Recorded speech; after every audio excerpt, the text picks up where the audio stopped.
omukyala bw'aba abadde asiibye olunaku neweeba ebadde ebula eddakiika 5 enjuba tennagwa n'agenda mu nsonga olunaku luba lufudde ajja dduliwa neweeba ebadde ebula eddakiika 2 kasita agenda mu nsonga ng'enjuba tennagwa olunaku luba lufudde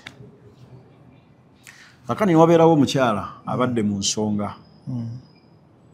n'atukula amakulu n'ava mu nsonga ng'emmambya tennasala eya fajiri nga fajiri tennayingira oyo kimukakatako okusiiba makulu avudde mu nsonga kiro saawa 11:02 saayi ne gukala oyo kimukakatako okusiiba olunaku olwo awo wennyini waleetera enniya wadde tannanaaba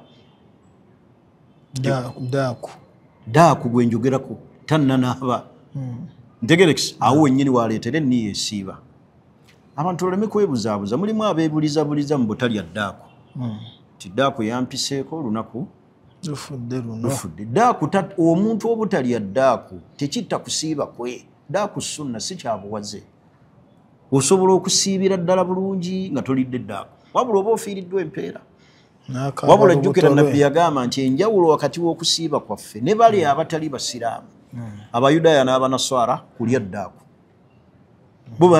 bo tebalya ddaaku bakuba kalamba beeyama byabwe simenja kusiiba enkoko simenja kusiiba ennyama ennakwana bo tebalya ddaaku bismillahi rrahmani rrahim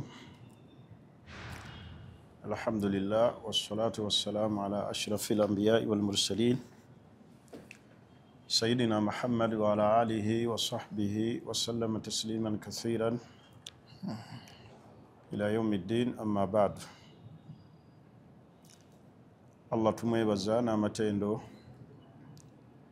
ate ne tumwebaza olw'ekyengere ky'obuwangazi okututuusa mwezi guno gwe tulimu ogwa Ramadani kintu si kyangu ekiri bangi abaali beegomba okutuuka wano we tuli tebaliwo naye Allah teyabawa mukisa guno era tebagulina bwe njagala okusabira buli yenna Allah gwawadde omukisa guno agukozese mu bujjuvu bwagwo obutakkiriza kadde konna kukuyitako mu bintu bitalina makulu fala tanshagil biljawalati weewale nnyo okulaba ng'omala obudde ng'oli ku masimu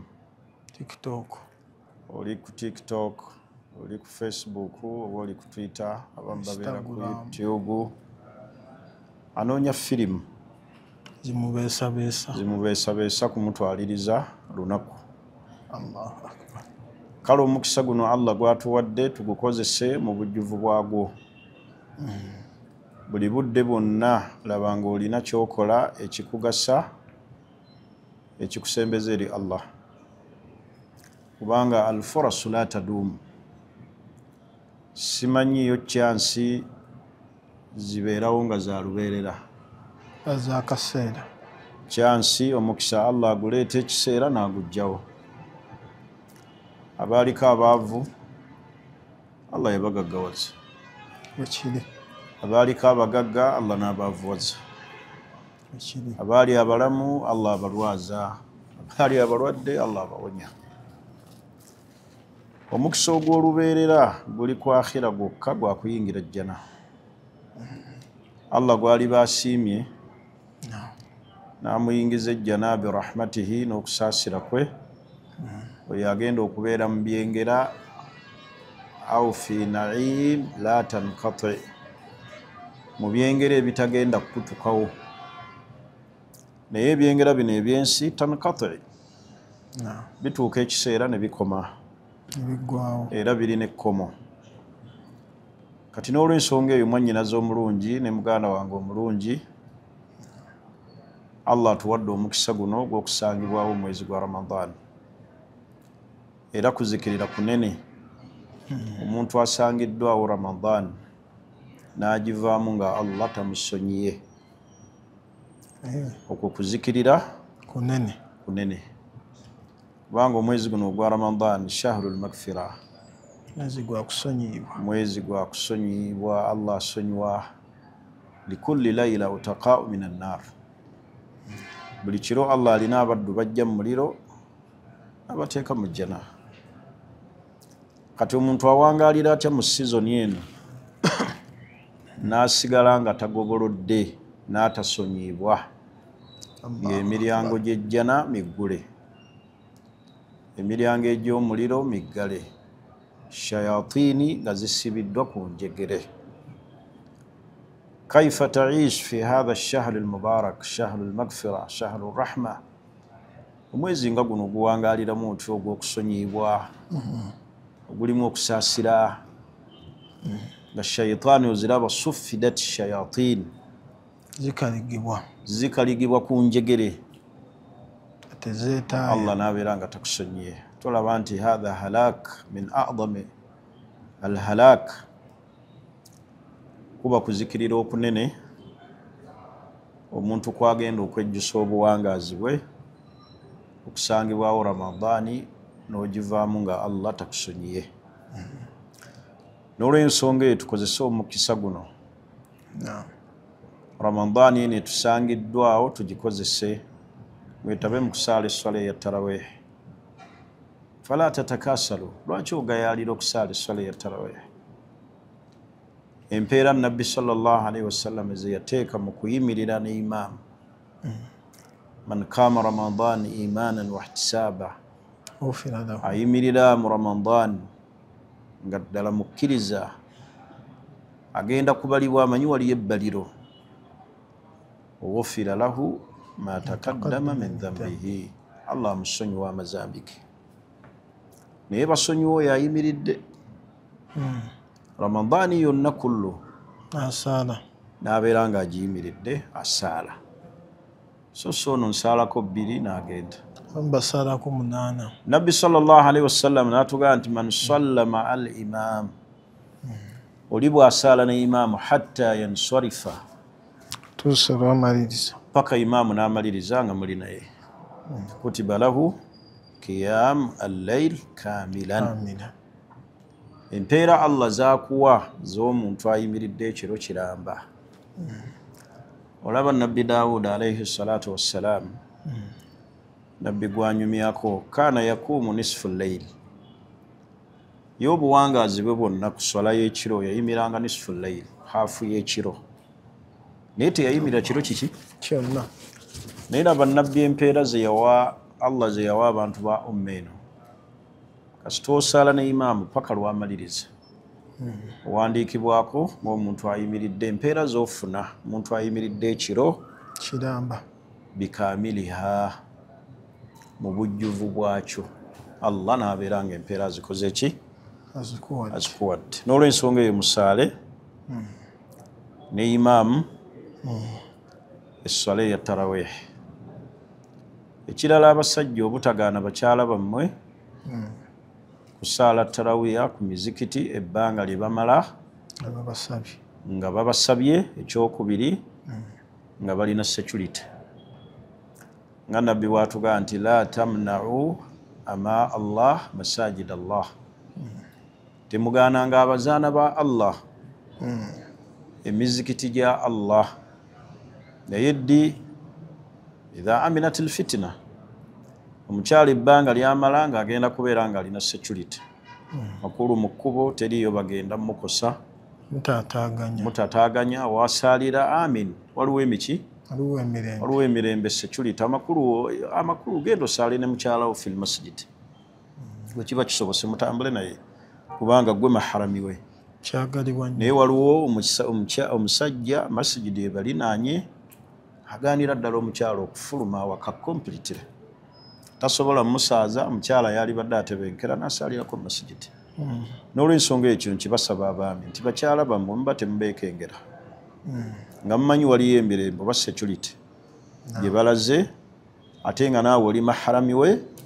La tamna'u ama Allah masajid Allah, abazaana ba Allah abo abali wansi w'emikono gyammwe temubagaana kugenda ku mizikiti kusaala swala ya tarawiya olw'obulungi obugikola ki Obugirimu. naye muba mulina bye mwekengedde for security purpose ate era omunnyonnyola n'ategeera naye nsuubira nti omusajja bw'afuluma ne mukyala we ne bagenda ku masigiti era nga badda naye siraba lwaki omugaana okugenda ku muzikiti n'atagenda kusinga bw'omuleka mu nnyumba n'adda ku firimu n'adda ku buzannyo ate naawe kennyini tosadde tarawiya oli ku firimu. Kale abakyala we muba musobodde okubakkiriza ne babasaba bagende basaale esswala eyaki ya tarawiya. Nsonga endala tuyitirize nnyo kiraatul Qur'an, okusoma Qur'ani naddala mu mwezi guno ogwa Ramadan. Yitiriza nnyo okusoma Qur'an laylan wa nahara, emisana n'ekiro, kubanga Qur'ani eyo Allah yagisiza mu mwezi guno ogw'emikisa, omwezi ogw'ekitiibwa nga Allah bw'atugamba nti shahru Ramadan alladhi unzila fihi al-Qur'an. Mwezi gwa Ramadani Allah muyassiza Qur'an. Jibrilu yajjanga emirundi ebiri eri Nabbi Muhammad sallallahu alayhi wasallam musomesa Qur'ani mu Ramadani. Gwe omusomesaawo mu Ramadani wano yani era Ramadani ogitunulamu emirundi emeka? Mulimu abakoma ku ddaaku emisana n'atawaana n'amasimu n'edduniya, mulimu abakoma ku ddaaku n'atawaana n'edduniya n'asiiba ate obudde bwonna ku firimu. Naye baganda bange abakkiriza Allah basanzizaawo omwezi guno gwa Ramadan al-ikthar min tilawati al-Qur'an. Muyitirize nnyo okusoma Qur'an laylan wa nahara, kiro na misana. Abatamanyi kugisoma mugiwulirize. Kyova olaba nsaasira nnyo abantu abamu bagenda ne bafuna emisomo gy'abamasheekhe gye banafuya nti bw'obikkula bw'oti Qur'ani tosobola kusoma, naye ng'obikkula peegi ku peegi otunulamu butunuzi, genda otunulamu bw'omwenya n'ogimalako nti waliwo empeera nti eyo ibaada. La, abantu muleke kuba nafuya, basome mubabuulire ekituufu Qur'ani erina kusomebwa wansi era w'omuwalimu, mbakubirize bayige okusoma Qur'ani.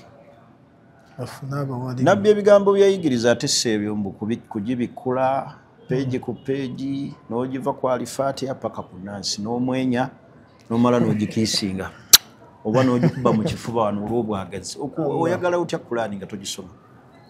Olw'okuba ogikiisinze mbu n'ogibikkula. Nabbi ebigambo byayigiriza omukyala eyali tamanyi kusoma Qur'ani nga ddala yali egombye agisome, yabyayigiriza ebigambo subhanallah walhamdulillah wala ilaha illa Allah allahu akbar wala hawla wala quwwata illa billah.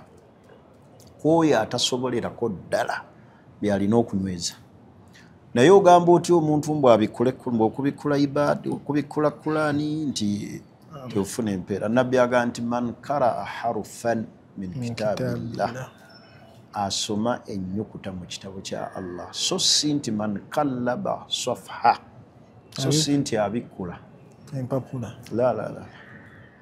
Nalabako n'abamu ku bawalimu bammwe, nali mu masjidi ku fajiri, n'asomesa ekyafaayo ne neewuunya.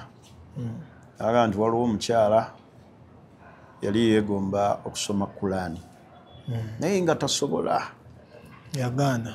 Kati ekiro swalaatu tahajjudi n'agyetikka ku mutwe, yagenda okukeera ku makya Qur'ani yonna emuli mu mutwe.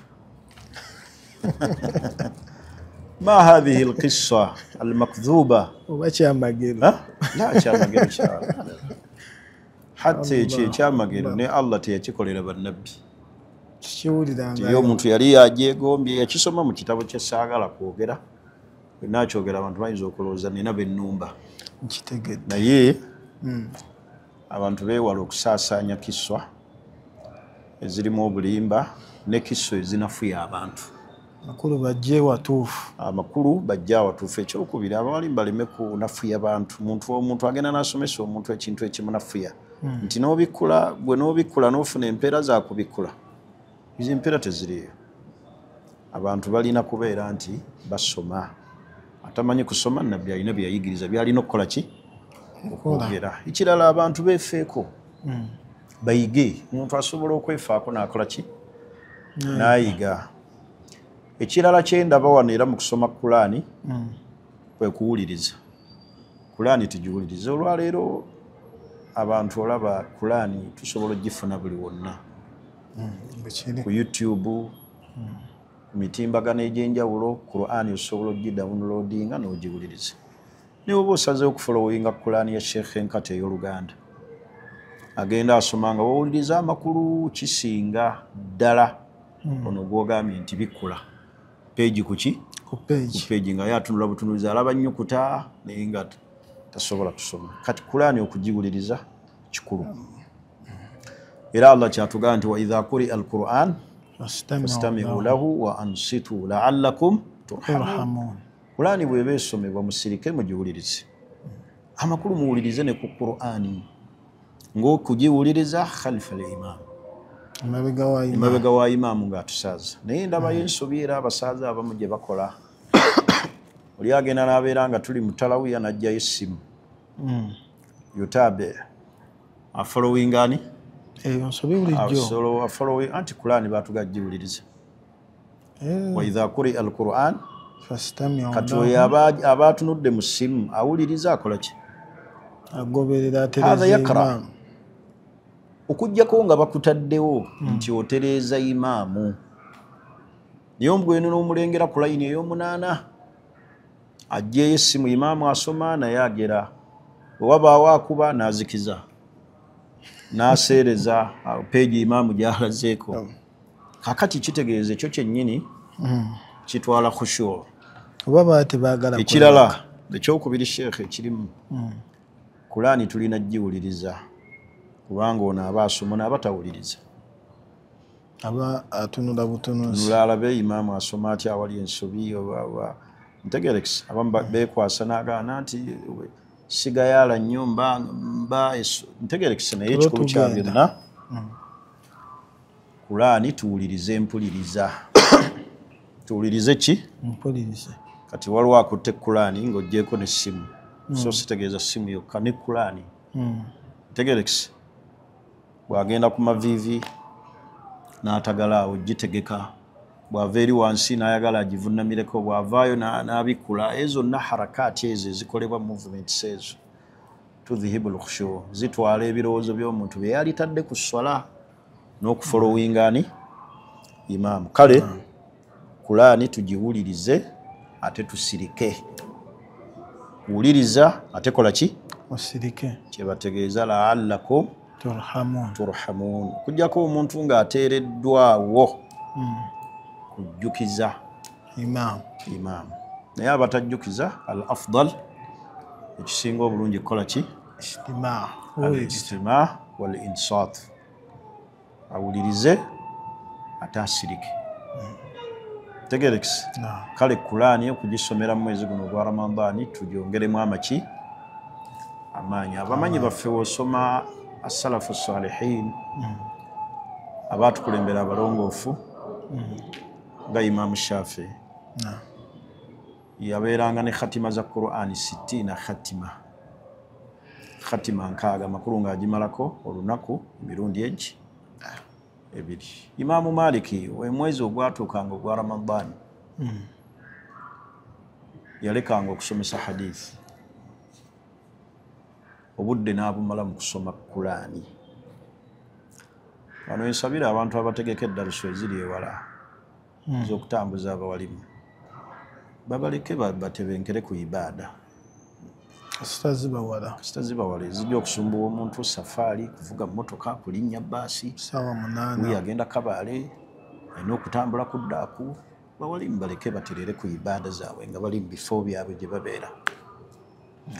Okusingako bwe mubafuula bize n'alima n'obudde obusoma Kulaani oyo avuga agenda isingiro atuuka ddaako eweddemu atuuka ddaako eweddemu gye yalidde sigaana balina maanyi naye bwabanga Imaamu Maliki alayhi rahmatullah yalekanga okusomesa hadith wayakbilu ala tilawati alquran obudde n'abumala mu kusomesa ekitabo n'abumala mu kusoma Quran obudde abawalimu banaabujjawa nga tuli mu kubatambuza tutyo kale darasa zino ez'okumpi hadha mumkin ziri okumpi naye ze ziri mu safaari tunagenda eyo luusi atuuka eyo nga yenna ajenjebuse akooye mukoowu tasobola tegerekisi ezo baali badde mu mwezi guno babasonyiwa ezeewala tegerekisi babudde babuwe ibaada omwezi guno gugenda era tegukyawera gugenda tegukyawera abantu bangi tukaaba ebbugumu erisusse era tusaba Allah tukendeereze ku mbeera mwe tuli atutonyeseze enkuba ey'emikisa ey'emirembe kubanga embeera gye tulimu nzibu naye abatunuulira ebbugumu lino tufumiintiriza ku bbugumu ly'omukabuli waliwo omuntu akaaba aga ebbugumu lisusse kituufu lingi era weeriri naye ebirowoozo bijja ku bbugumu lino eritutuuyanya n'oggyayo akatambaala n'osala entuuyo ne weesiimuula olowooza ku bbugumu ly'omukabuli era olowooza ku banna abali wansi eyo bafiiringa batya Allahu akbar kiringa buli olaba ekizikiza tubadde tuli awo amasanyalaze ne gagenda ati nibabeera ku nzikiza ebirowoozo biteeka ku nzikiriza y'omukabuli Allahu akbar olwaganako butabeako masanyalaze nzikiza esusse naye enzikiza y'omukabuli ogifumiintirizaako muganda wange ne mwannyinaze taata waffe ali ku ki gyali maama waffe ali ku ki jjajja ali ku ki muganda we ali ku ki ku bbugumu lino lyolaba mukabuli eyo ali atya era enzikiza eno gye tukaaba nti enzikiza Kampala akutte enzikiza awaka waliwo enzikiza ebirowoozo obijja ku nzikiza eno n'obitwala ku nzikiza y'omukabuli n'akasembayo akyala bangi batukubira essimu naga nti sheekh n'abasajja abamu naye abakyala be basinga okukuba naga nti sheekh obwomu bunzita okuwangaala obwomu ekiwuubaalo ky'omu kinzita n'alifunyeeyo omubeezi naye omuntu oyo alumwa obumu obumutta alowooza ku bwomu bw'omukabuli ate nagwa mu zina onoolowooza embeera gy'ogenda okubeera nti oli bwomu mu kabuli lakad ji'tumuuna furaada kama khalaknakum awwala marra Allah agenda tugamba ozze bwomu bw'oti bwannamunigina nga bwe twakutonda era twali twakutonda bwomu bwe tuti wajja wekka ku nsi kati obwomu buno obutuluma sheekhe obwomu bunzita kwoyo okuwangaala nzekka n'alifunyeyo ku mubeezi ebirowoozo biteekako ku bwomu bw'omukabuli gye bagenda okukuleka eyo mu mimwanyi ekizikiza mu jjambula weewammwe mirandira mu bitooke byewammwe mu kyererezi ky'enkoowe wa anta wahidun wahdak ng'oliyo bwomu obwomu obwo obulowoozaako oba omuntu agenda naga sheekha obwomu bunzita kwoyo okuwangaala nzekka mu bulamu buno n'alifunyeyo omubeezi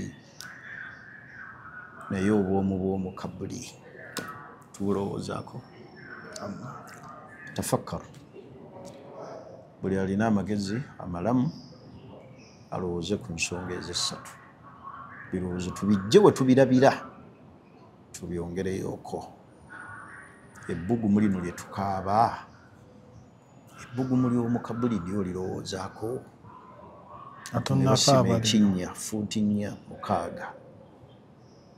Ne basimayo mwana Adaani akasenga akali special kako, ne bamuteeka mu ssanda 3, ne bateekako olubaawo, ne wabeerawo ekituli ne bagamba muleete ebikoola tuzibewo, ne bakubako akadongo, batandika okuyiwako ebitiiyo n'enkumbi. Ebbugumu eryo ani alirowoozaako? N'ekizikiza ekyo ky'olaba awo ateri kanyego. Obwomu obwo bwe tuleseeyo munnaffe asigadde bwogu bwannamunigina, bwe bukulumira ku dduniya nti tolina mubeezi. Naalisuubidde nti omubeezi waffe n'ekitangaala kyaffe mu kabuli n'okufuna obunnyogovu mu kabuli obutakosa gy'emirimu gyaffe ate gye tugayaaliridde. Ramadan ze swala, kwe kusoma Qur'an, kwe kubeera ne tawhid omujjuvu ataliimu shiriki, kwe kubeera nga wafa n'ofiira ku la ilaha illa Allah Muhammadu Rasulullah swadikan min kalbika, naddala obadde okikakasa ti ddala Allah yasinzibwa mu bwomu, ti Allah yasaana okusinzibwa mu bwomu, n'obanga obadde tosinza birala byonna. Man maata wa huwa ya'lamu annahu la ilaha illa Allah dakhala al-janna. Muntu afa Allah n'amutuusaako al ajal naye ng'abadde akakasa ng'akimanyi ate ng'akikolerako ti annahu la ilaha illa Allah, teri yasinzibwa mu butuufu okujjako Allah, dakhala al-janna. agenda muweerawo ejjana. Oyo Allah yamuwa assurance yakuyingira jjana, garanti yakuyingira ki? Jjana. Kale n'olw'ensonga eyo baganda bange abasiibi, tukozese omukisa guno, si gwa lubeerera, bujja kutuuka enkya. Oba obadde muwalimu, obadde osomesa abantu nga vidiyo zo ze ziyita naye nga gwe wagenda dda, nga bwe tulaba eza Sekankata. Olwo olunaku lujja ewange na buli yenna. Bujja ku kyenkya ng'obadde oyo ku TikTok weetimba, weekola, weeyambula, bazze ebifaananyi byo ng'amabeere gali bweru, era babizza Sheikh, bateekemu bu vidiyo by'obadde okola nga gwe wagenda. Omukisa guno si gwa lubeerera. Allah atuwadde omukisa guno kulongoosa, kwetukuza. Twalina Sheikh Nkata mu kibuga Santon ekisangibwa mu South Africa, ebimu ku bibuga ebibeeramu abagagga b'omu South Africa, gye twakolera emisomo egyo ngiraba nnyo nga gitambula. Ne Sheikh Nkata twali tuli naye yagaa tetumanyi oba Ramadhaani erijja tulibaawo. Era kyatuukiridde taliiwo, teyaliiwo. Era ngenda ne ntunulawo enti nga ndi naye ne ŋŋamba nga bwe tumulaba nga taliiwo, kyekiseera ate kijja kutuuka nga kyange nga balaba abagenzi aba babiri, nze naye oba n'omulala. Amakulu waliwo ekiseera ekijja okutuuka ng'abantu bakulaba mu kiriipu balaba omugenzi, nga balaba omuki? omugenzi. Sheikh yafa nga buli akulengera bw'ati n'anyeenya omutwe bw'aba yakulinako omukwano. Allahumma gfir lahu. Senjala yafa, Mukisa yafa, Musa yafa, abo baaliwo, abo bamazinga baafa, Bayahya Mwanje baabo sajja baali b'amaanyi awo naye nga tebakyali ku nsi.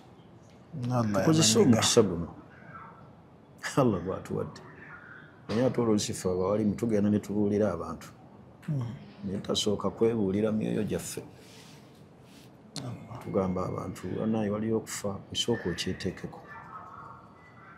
ti Allah wali bambuuza onye omubaazi gyakoma okusala ente omutima gunafuwa naabanga takyalina kyatya kusala bekiri kati naawe ogenda n'obuulira ennyo abantu nobanga ebyokubuulira obuulira bubuulizi bantu naye ng'ogugwo tugubuulirira magezi gempa entanda sooka gisibira mwoyo gwo nga tonnalowooza ku buzaifa tonnalowooza kaabunga gwe kennyini sooka ogiteeke muki mutima okole ibaada ofeeyo ku mirimu egigenda okukugasa olunaku lwotalibaawo naye ng'oli mu kwanjula fayiro yo mu maaso gani maaso ga Allah subhanahu wa ta'ala.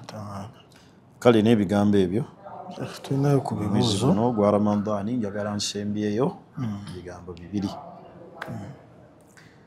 Ekigambo ekisookera ddala iyaakum wal kadhib, twewale obulimba.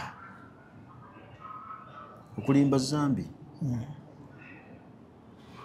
okumanya okulimba zambi, Allah yatugamba nti ya ayyuhalladhina amanu ttaqullah, wange mmwe abakkiriza mutya Allah wakuunu masadiqin, mubeerenga n'abantu aboogera amaki amazima. Ekyokubiri nabbi n'atwewaza okulimba, n'atugamba nti iyaakum wal kadhib, mwewale okulimba. Fa inna al-kadhiba yahdi ila al-fujuri, obulimba butwala omuntu eri obwononefu. Naye omuntu asiiba atya Ramadani n'abanga yasiibye obutalya n'obutanywa, ate n'asiiba mu mboozi ez'okulimba. Iyaakum wal kadhib, omusiibi yenna weewala ebintu bibiri tubigwamu nnyo abasiibi, kwe kulimba wal ghiba, n'okugeya. Tubeereeyo nno mwana wattu mu kyati nga tuli ku bannaffe, nga n'abamu be tuliko baffamire, olw'okubanga wawulidde mu famire yo mwana wa ssengaawo, mwana wa taatawo, muganda we yafunye ekizibu. Abamu awo nabuwulizi nti Nuuru yagenze e Makka, n'agamba nti sente mugenyi, yeeraga bwerazi, oli emboozi neetandikira awo. Naye ebintu bibiri abasiibi tubigwamu nnyo, al-kadhibu, okulimba, wal ghiba, n'okugeya. Tubeereyo mu sitaafu ne tuteeka ebibooziboozi ku bantu. Sheikh, okugeya kyeki? Kugeya kyeki? Kwe kwogera ku muntu ekintu ng'akitamwa nga takyagala, ne bwe kiba kirungi nno. Kiyinza okuba kirungi nga sikyagala kukinjogerako. Nagwe olabanga ekirungi? Nze gw'oyogerako bwe mba sikyagala, kyagala kunjogerako kirungi. Gwe buli wodda eri ebbali n'okinjogerako era oba ondiko. Dhikiru akhaaka, kwe kwogera ku mugandawo bima yakrahu, kyatamwa. Lwaki nkwogerako nti uzaifa oyo gw'olaba nno asaala ekiro, Kulaani agimalako buli kanaku, nga gwe tokyagala. Oluusi okikola na mukyama. Owulira oluusi okikola mu kyama, oyinza okuba wampaayo ebiri. Omusajja oyo agaba nnyo, yampa ebiri. Okugaba kulungi, naye nze nnyinza okuba gw'oyogerako eyo nga sikyagala, nga kiyinza okunyonoonera emirimu gyange. Era nga nakikuwasira. Ntegereke, kyali wakati wange naawe. Lwaki oba okinjogerako? Era lwaki otuula eyo nga alina omukyala omulungi, mukyala we mweru, mukyala we bakola kino ne kino, lwaki oba obyogera? Ebivaamu okugeya. Emboozi nanti weetandikira awo. Kye bayita okugeya, kwogera ku munno kyatamwa, okuggyako oli nga takitamwa. Aga nti sikirinaako mutawaana. Kale ebintu bibiri abasiibi tubigwamu nnyo ne bitutwalira empeera z'okusiiba. Al-kadhibu wal ghiba.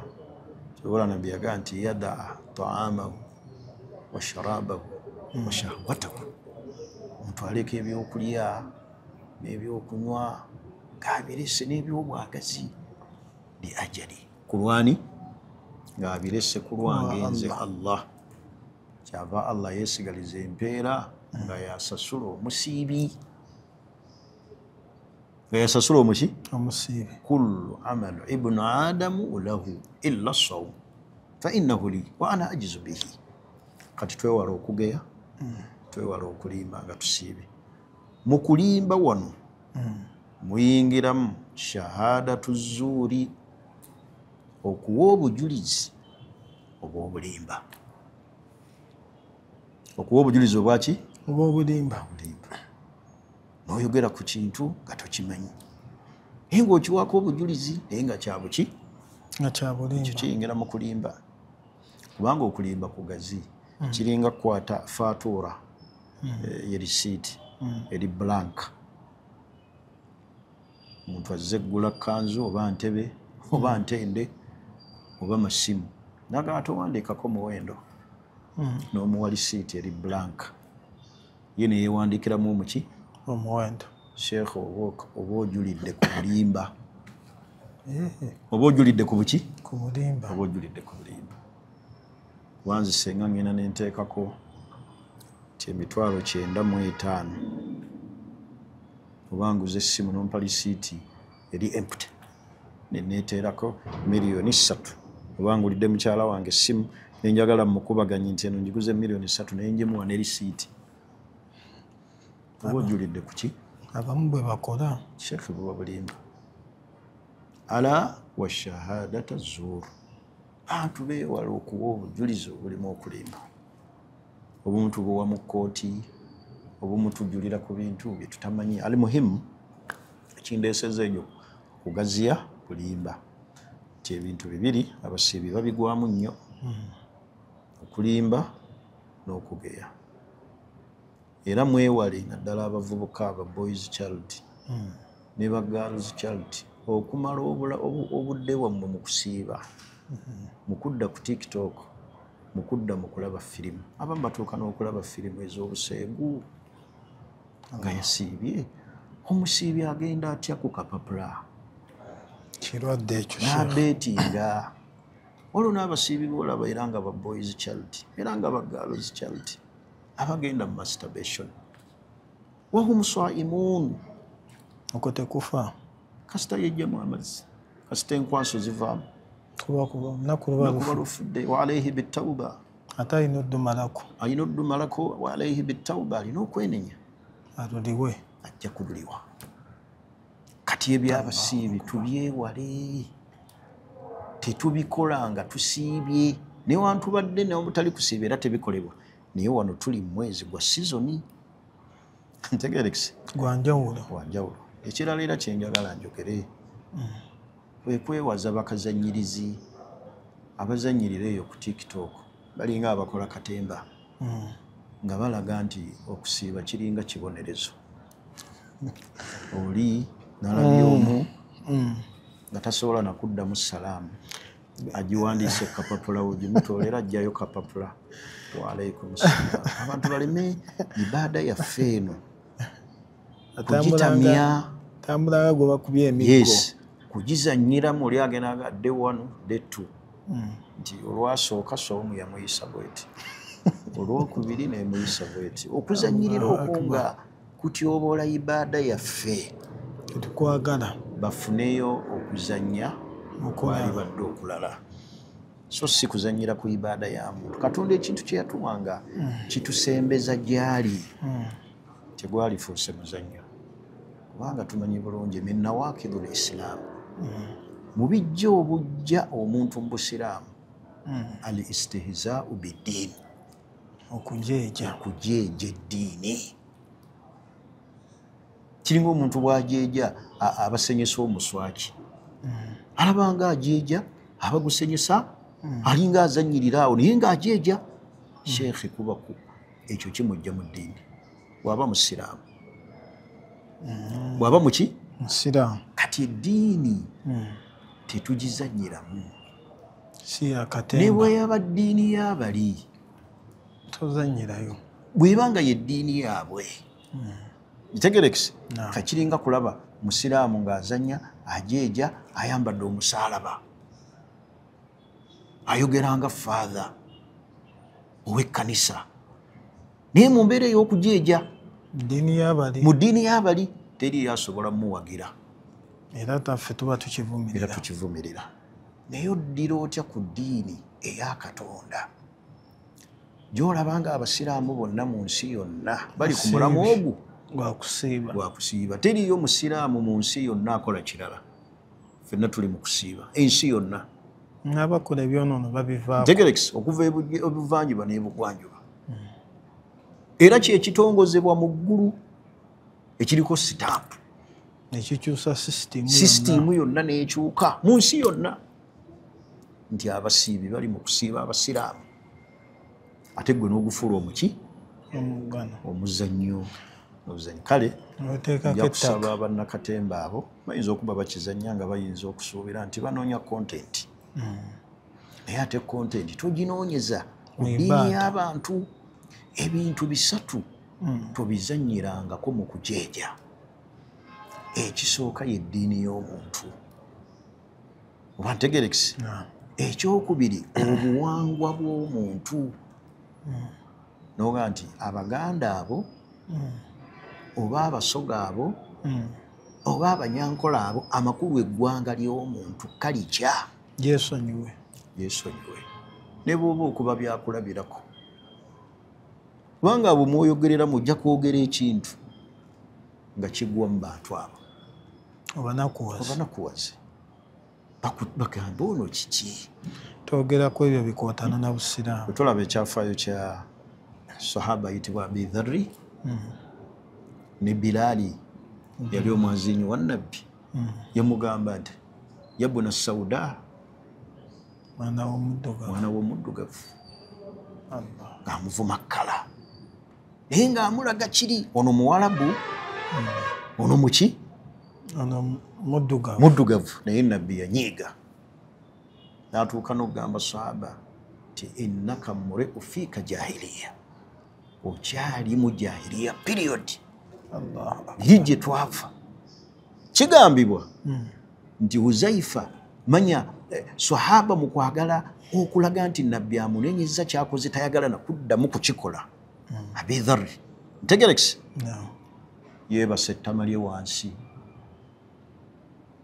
asabe Bilaali akole ki amulinnyeko waggulu okumulaga nti kyabadde akola kikyamu asobole okumulaga nti gunsinze sikyaddayo naye nabbi yamugamba nti innaka muri'u fiika jahiliya kyalimu embeera eri jahiliya tola abantu olwali bavumaga ti abo bategerera ku myaka 4 kigambo kinene simayina gye kyava ekyo tegerekisi okyogera otya ku ggwanga ly'omuntu kati ekindeeseza ekyo kiki nti eddiini tebagizanyiramu ate ffe obusiraamu tebuzanyirwamu buli sensitive bulina obujja kuba ddiini ya Allah yagitusiimira si yaffe tetwatuulanga kakiiko nti akatuteekewo kye bayita obusiraamu wabula yeddiini Allah gye yatusiimira atugamba nti waraditu lakum al-islaama diina abasiimira obusiraamu nga yeddiini buli kye tukola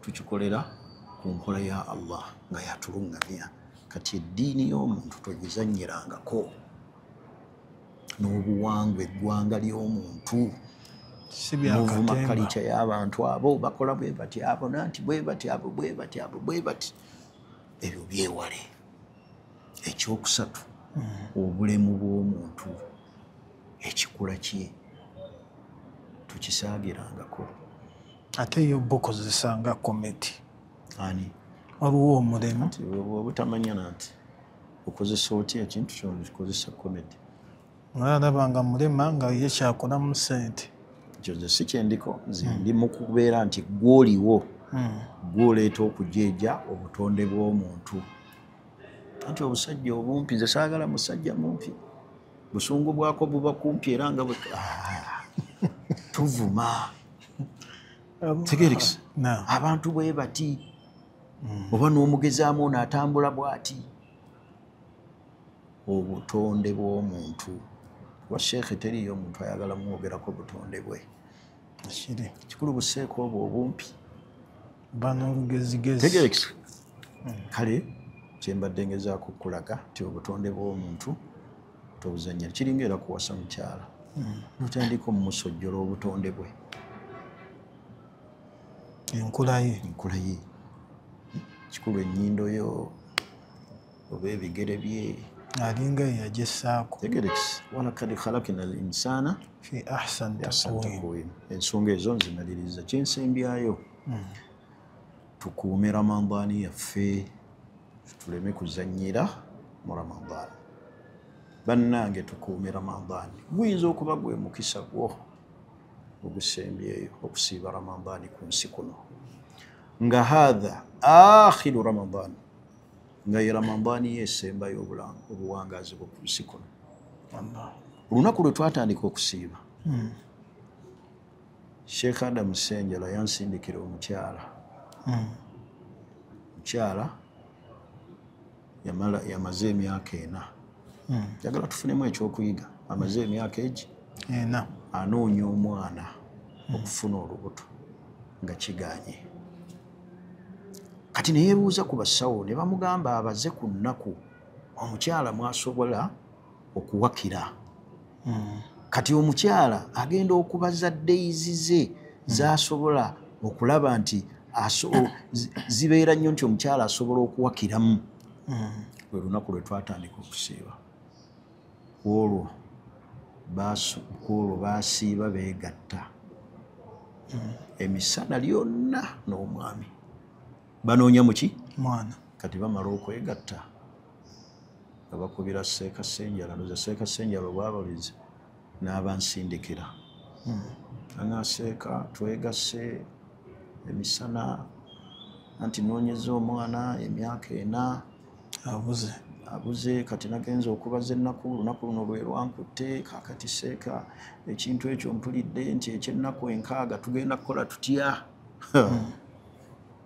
engamba la ilaha illallah kati nga ye amanyi nti ate ennaku 6 nti ozisiibanga bw'oyagala nti olondamu olwokuna onolwema ne mugamba omusango gumukoze munene mwembi ne wabulawo atasobola kuwabula munne omusajja n'afaanana omukyala amagezi n'omwami n'afaanana omukyala amagezi oba omukyala n'afa kubanga ensonga ezo wateekeddwa okubeerawo omu agayidde nga munne obudde obw'ekiro mwabadde mulinda kyokwegatta naye abantu bali mu kusiiba balaajanira Allah mu mulimu kwegatta mbwe ennaku zitukutte mwe tusobola okufunira ezzadde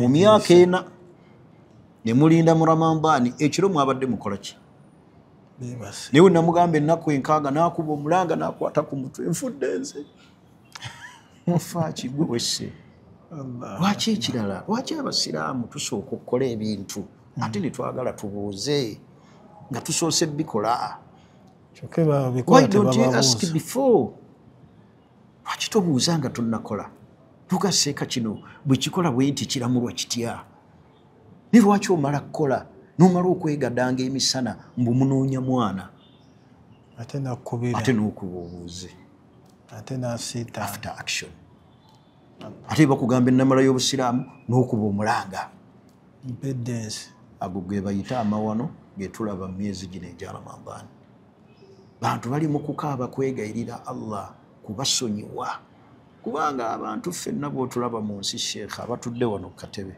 n'abali eyo abatulaba abatuwuliriza ffenna tuli mu safaari egi naye mulimu bannaffe abatambudde speed kati labo n'entambula ye abantu bali mu kusiiba kulaajanira Allah bakaaba ye ali mu kwegatta misana banoonya mwana ate amaze okukikola ate abuuza olw'omugamba ennamula y'obusiraamu ng'akuba omulanga inda kukola ntya nze ennaku 6 teri kubuukamu nani stop nawulirako bw'obuukamu ng'oddayo buto bw'obuukamu bwoti nga okujja kati ng'omukyala oyo agenda mu nsonga abuukiramu mu bbanga eryo kubanga ekyo shariya ekimugaana okusiiba nga ali muki naye wataba nsonga wakibu kati omusajja alina kuba nani stop kujonga alina udhuru shar'i mabuuka kimusonyisa waabuuka mu bwati bampise sobola kusubwa mmere eno mukwano gwange ampise kujja vaazi bwaliira bwati adda mu buto wadde nga yakasiibako ennaku 5 alina kudda mu buto naye ekindeeseza ekyo kiki tuleme kuzanyira mu ramadaani ekikwegassa n'omukyala emisana nti munoonya mwana nga bannammwe bali mu kusiiba mwabadde n'obudde obw'ekiro Allah bwe yabakkiriza uhilla lailata asiyama rafathu ila nisaikum Allah abakkiriza ekiro inna libasun lakum naye ate emisana wigatta nno ekiwoomereze kikoma mu dakiika mmeka musanvu kati obuwoomereze obwakyabujjukira atayinza bujjukira kati bannaayi tuleme kuzanyira mu mwezi gwa ramadaani guyinza okuba gwe mukisa Allah gwatuwadde nga ye ramadaani yo esembayo oba eyange oba ey'omuki tukuume ramadaani zaffe ate twenenye wenenyere Allah mukaabire Allah ku mazambi olundi ogujja tujja kwogera biki ebiziyiza emyoyo gyaffe obutafuna kukaaba kwa mutima mu mwezi ogwa ramadaani makulu gwe n'osiiba busiibi nga olinga asiibanga abantu we basiiba makulu ibaada ogirabanga ada embeera eyabuki eya bulijjo omuntu alina okuba nga alina kyafeeringa osiiba kiki kyowulira waliwo enjawulo wakati wa wano ne before bw'oba osiiba busiibi abasiraamu basiiba ya bulijjo wetunaatuuka ku ddaala nga al ibaada asbahat al aada nga ibaada zifuuse kya bulijjo tugende n'abagenda kyabuki kya bulijjo tetujja kufunamu kiringa bwolaba ogenda emakka olwa bagifuula ada yabeera ku kaaba sente weeri tegerekisi alina kyawuliramu kaaba ne bwagiraba kwetoloola just ada talina kikyuka eba ekyali ibaada kale byebigambo byange sheekh ekisembayo naam kikwatagana ku nsibulukuka era wetusaba otutangaazeemuko ddi omuntu ramadaani yo ebeera nga efudde mwabikonangako emabegaawo omuntu abadde agenda siibulukuka bamu basiibulukuka nga obudde tebunnatuuka naye agenda olaba nga misana bamanyi beegatta wamana akala shaakan omuntu buli waalya ng'abuusabuusa ng'akola ki abuusabuusa fi gurubi shamsi mu kugwa kw'enjuba fabaana nahara naye ne kyeyoleka bukyali misana olunaku lwaba aluse luba lufu kubanga emisana sheekhe wategeerekeka ye asulu nti obudde enjuba egudde tennagwa emisana naye wamana akala shaakan fi tului lfajiri naye oli alya ng'abuusabuusa okuvaayo kw'emmambya njogera olwo waddaaku bukedde tebunnakya fabaana nahara agenza okwekanga enjuba evuddeyo nga obudde bwayise okusiba ku kutuufu kubanga la asulu baqaa'u layiri asulu kuba nti ekiro kibadde kikyaliko ate ono ow'emisana al asulu baqaa'u nahaari okuggyako omuntu ng'alya ng'akakasa nti emmambya yavuddeyo dda fajiri baayaziinye dda naye sirina galeka capati zange zino ejja kufa naye abantu naddala abasula obwomu abawuulu agenda n'agula capati za kanaana ayagala zisindiikirira ku ddaaku asibe ekyenkya ne lanki era bo basanga wano emisana nga bali happy yasibye engugu sawo mwegenda otandika omumugira akira mu 10 kubanga engugu yagisibye muki yasibye breakfast ne lanki n'alya capati za kanaana full package agisibye bwati kati sebo omuntu okulya nga abuusabuusa ku kugwa kw'enjuba naye ne kyeyoleka nti enjuba ekyali olunaku aba alwonoonye kubanga la asulu baqaa'u nahaari alina kuliwa ajja dduliwa kubanga enjuba sheekhe buli omu agiraba nti egudde ekyali kati n'obudde bukyuka tulya tumaze kakasa nti enjuba egudde. Obudde obusobola okubuzaabuza omuntu bwe bw'okuvaayo kw'emmambya. Abamu tebamanyi na mmambya, bawulira kiwulire. Emmambya kasiteesala. Ntegerekisa? tulirayo ey'amazima Naye kati waliwo wano atamanyi nti enjuba tewali al-aslu bakaa'u layli. Naye bw'alya ng'abadde akakasa nti obudde bwakeddedde oyo n'alya. Oyo okusiba kwe kufu lunaku lufu. Era mu kanyomero awo wennyini senga omuntu abeera n'ekifi mu kamwa. Ntegerekisa? Ne baaziina ng'akyagaaya. Oyo asigala agaaya. So si kino ekiri mu sowaani. waliwo ekiba wano Ekyo ekiba wano kite. Nze njogera kya mu kamwa. Njogera kiri mu ki? mu kamwa Kiri mu kamwa. Fajiri ekusanze baaziinye ng'ogaaya kikuli mu kamwa kimalirize. Ekagenda kwegoga na kuwanda. Wabula senga fajiri ekusanga ng'oli ne hakkiyo tonnamalamu kagoba. temusazaamu busaze Era olina kukita. Kubanga bw'ogaa nti maliriza, mulimu asobola okumaliriza ate oluvannyuma lw'essaawa Allah olw'eddakiika 3 akyatambula mayirozi.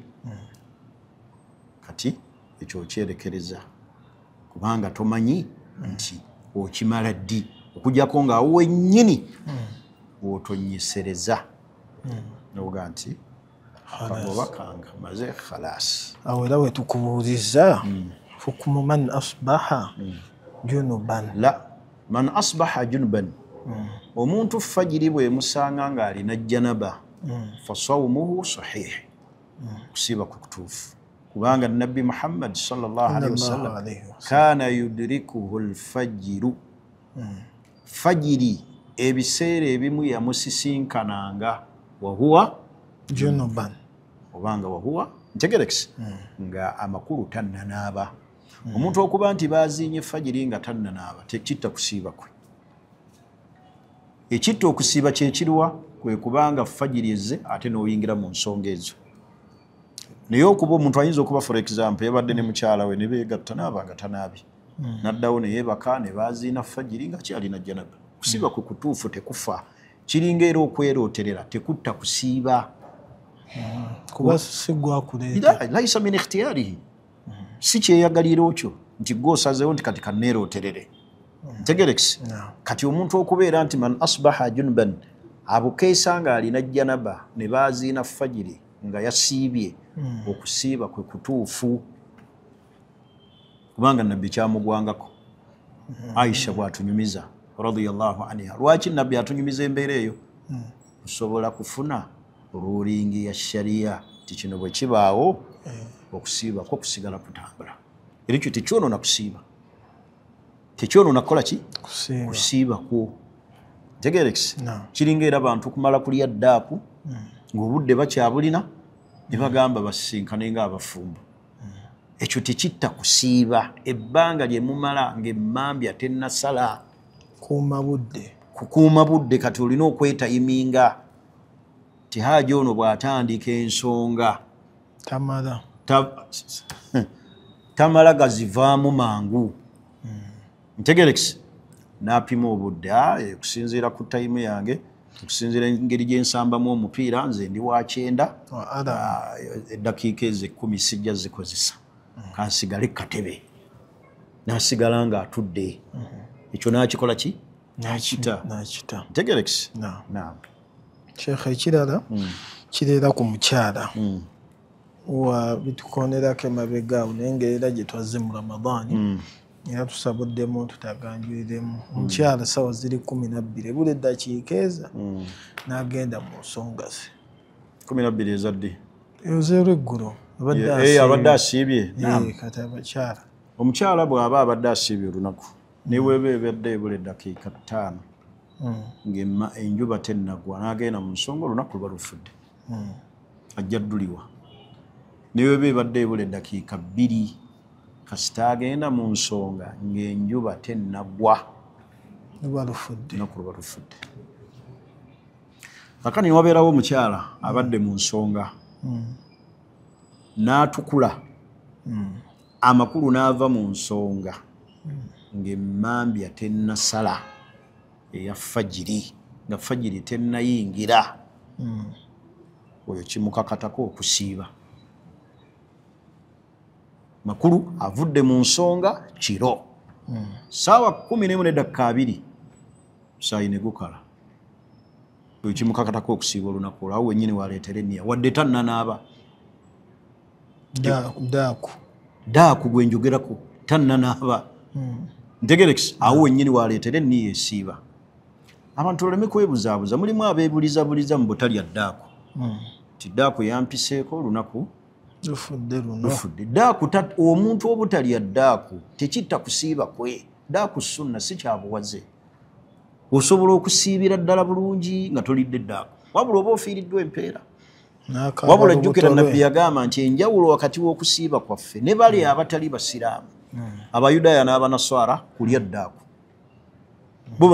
bo tebalya daaku bakuba kalamba beeyama byabwe simenja kusiiba enkoko simenja kusiiba ennyama ennakwana bo tebalya daaku. Nze njogera ku muntu ng'ekibadde kimugaana okusiiba kivuddewo. Sheekh obadde mulwadde nga tosobola kusiiba n'owona ng'ekibadde kikugaanya okusiiba kivuddewo weeziyiza obwo obudde obusigaddeyo olw'okuwa Ramadaani ekitiibwa naye olunaku ojja dduliwa. Sheekh omuntu agudde eddalu tasiiba naye senga awona eddalu mu misana aba alina kweziyizaako awonye eddalu kati takyali mulalu ategeera yeziyizaako n'amalayo n'aliwa abadde azirise nadda engulu almugma alayhi kati kitegeeza okuddaako engulu waddidde saawa 6 emisana obudde obusigadde bakiyatul assaati au bakiyatul yawm olunaku olusigadde ekitundu mu lunaku asigale nga yeziyiza naye fa alayhi alqada ajja kuliwa kitegeerekese bulungi oba ntegeerekese n'abalala musafir muntu abadde mu safaari kadima muftira azze nga teyasiibye kati atuuse mu nsi yaabwe ey'obwobo eyaabwe bataga nti nabadde China kyova olaba kati India ate kati China wavuddeyo kiregeeza ennaku ekitundu ekisigadde mu lunaku kikole ki kisiibe. Kankuwa akasembayo osobole okuntegeera obulungi. Obadde mu safaari ng'oli mu nnyonyi ne balangirira mu nnyonyi wemutuuse tebanaye wano we tuli obudde bw'okusiibulukuka bwebwo oba oluusi muli Ethiopia muli mu bbanga nno mbwengula manaye musiibulukuke oba mugenda Kata manaye musiibulukuke obudde enjuba etulaga obudde bwa kusiibulukuka tobiriisa ogenza okulandinga ku kisaawe Entebbe ng'enjuba etemyanga supu wa doodo kasana pereketya kasana kaaka. Sheekh osigala olya olina kweziyiza tugende n'ebyawano olwo olamulwirwa wano. Kiringa kubanga wava e Nigeria nga bo batandika bo basiiba ffe twabasooka okusiibayo olunaku ovuddeyo maliriza bw'otatuuka wano nti nze namalayo n'olya olina kusiiba naffe paka lwe tunaakola ki mpaka lwe tunasiibulukuka oba ntegerekisi mwasiiba leeti gye wali ozze Uganda eri mwakasiibako ennaku 28 ffe tukongodde 29 oba tukongodde 3 gwakasiiba 28 bakugamba olunaku lwe tusaala yidi saala naffe obale byawano era olye wabula ogenda kuliwayo olunaku ojjuza 29 ako kapyamu si kapya gwe tokataddeeko birowoozo era abamu kyentegeeza obadde mu nsi gy'oli mwatandika okusiiba nga olaba South Africa tetusiiba nabo ffe tugenda okulaba omwezi nga bo bagamba tebannagulaba kati sheekhe omuntu avudde South Africa ffe tumazeeyo ennaku zaffe 29 enkya ye yidi ye akasiiba mmeka 28 asaala naffe ono ali wano ŋŋambe yavudde South Africa so soogera nti ate ali South Africa olwo yazze Uganda asaala naffe Idi waffe tumazeeyo ye n'aliwa bwe tumala Idi enkeera alina okuliwayo olunaku lumubanje bw'ajjuza omwezi kubanga omwezi guba gwa 29 asatu kati bamugamba ajja kuliwayo olunaku okujjuliriza omwezi gwaki gwa Ramadhan kuba kati ekimubalwa wano wakola ki wali tewali kapya byonna biri mu bitabo bya fika bwekiri sheekh kale olwaleero katukomaawo njagala kufundikira nebaza abasiraamu twagula ettaka awo Egomba ekabula soke liriko yiika 5 netugulirako omuzikiti n'essomero ne church miliyoni 8 siraamu bazze bazituwa tubeebaza buli awaddeyo tubadde tubuzaayo miliyoni 8 naye wetwogerera tubuzaayo miliyoni 6 tusaba abasobola okutuyambako okugusa ensonga eyo tugiguse eve muki kuba ekibulayo kutukwasa kyapa muki naye ng'ettaka lyaffe era liri mu mikono gy'abasiraamu ttaka eryo lya busiraamu banze tebanzaala Gomba naye twaligulira community yawa y'abasiraamu b'Egomba teri ssomero lya busiraamu bantu basobole oddiganyulwako abasiraamu netugula ekyaki okuwangula n'omulokole n'ogula ekyaki bintu si kyangu baateekamu ssente empitirivu naye obuwanguzi n'abutuwa netuligula era liri mikono gy'abaki era kati n'essomero eryo eririko liri mu bupangise bwaffe abasiraamu abeewa abawano abaawano bannayuganda bonna banga waliwo eyawaayo ali Japan ali mu Amerika mutera byawula byenakasero basukulimu twagulira basiraamu era teriri mu kitongole kya busiraamu kyonna wabula lyabaki basiraamu bonna generally teriri mu biwayi si lya biwayi si nti liri mu Supreme si nti liri Kibuli si nti liri Nakasero baliri mu Bukoto Nateeta Muslim community in Gomba era twabagamba bakole ne memorandum of understanding tegerex babeere nga ettaka ly'abasiraamu teririna kiwayi ate bano lyabagundi lyaffe basiraamu bonna awo mwatukola bulungi kale tubasaba abasiraamu miliyoni 6 ezibulayo luli tubadde tubangibwa 8 kati 6 okusinziira kye tulina oba baawo muzira kisa ensonga eno tugijje muki Sheikh Hussein ogena tuwayo mmeka ssebo Hussein abo bagagga sobola okukwatayo obubiri obusatu naggusa ensonga inshallah soda katujali y'amaanyi twagala obusiraamu bufune ebyobugagga bufune ebyobugagga ebijja okugasa ebitundu kati abaana bayo basomera eyo obusiraamu alhamdulillah tuba tumaze n'abalala ebitundu ebirala bwe tutyo naam sebo